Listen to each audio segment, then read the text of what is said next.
Christian വിഭാഗത്തിന്റെ ആശങ്ക അറിയിക്കാൻ CBCI വേണ്ട നടപടികൾ സ്വീകരിക്കുമെന്ന സീറോ മലബാർ സഭ major arch bishop Mar Raphael Thattil ചുമതലയേറ്റ ശേഷം ആദ്യമായാണ് പ്രധാനമന്ത്രിയെ സന്ദർശിക്കാൻ അദ്ദേഹം എത്തിയത്. തെരഞ്ഞെടുപ്പ് നിലപാട് CBCI സെൽ ചർച്ച ചെയ്യുമെന്ന് മാർ റാഫേൽ തട്ടിൽ ഡൽഹിയിൽ പറഞ്ഞു. പൊതുവെ ഹൃദ്യമായിട്ടുള്ള ഒരു സംഭാഷണം എന്നതിനേക്കാൾ അപ്പുറത്ത് ഒരു അജണ്ടയെക്കുറിച്ച് ഞങ്ങൾ സംസാരിക്കേണ്ടി വന്നില്ല. ഗവൺമെൻറ് നിങ്ങളോട് എന്നും പരിഗണന കാണിക്കുമെന്നും പറഞ്ഞപ്പോൾ ഞങ്ങൾക്ക് സന്തോഷമുണ്ട്.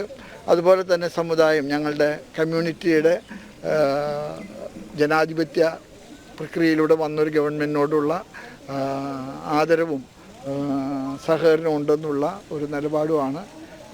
അതുകൊണ്ട് വളരെ അജണ്ടകളൊന്നുമില്ലാത്ത ഒരു സന്ദർശനം. ഞാൻ ഇന്നത്തെ കൂടിക്കാഴ്ചയിൽ വ്യക്തിപരമായിട്ട് തെരഞ്ഞെടുപ്പിന് ശേഷം പ്രധാനമന്ത്രിയെ ഒന്ന് കാണുക. ഞാൻ ഡൽഹിയിൽ വന്നപ്പോൾ ഞങ്ങളൊരു അവസരം ചോദിച്ചപ്പോൾ അത് വളരെ ഔദാര്യത്തോടുകൂടെ അതിനെ അനുവദിക്കുകയാണ് ഉണ്ടായി. ഇന്ന് ഇവിടെ പല ഡെലിഗേഷൻസ് ഉള്ളതിൽ ആദ്യം വിളിച്ചത് ഞങ്ങളെ തന്നെയാണ്. അപ്പോൾ അത് പ്രധാനമന്ത്രിക്ക് ഞങ്ങളുടെ സമൂഹത്തോടുള്ള ഒരു താല്പര്യത്തിൻ്റെ ഒരു അടയാളമായിട്ട് എന്നെ മാറ്റി വേറെ ഡെലിഗേഷൻസിനൊക്കെ വിളിക്കാൻ. പക്ഷേ ഞങ്ങളെയാണ് ആദ്യം വിളിച്ചത്.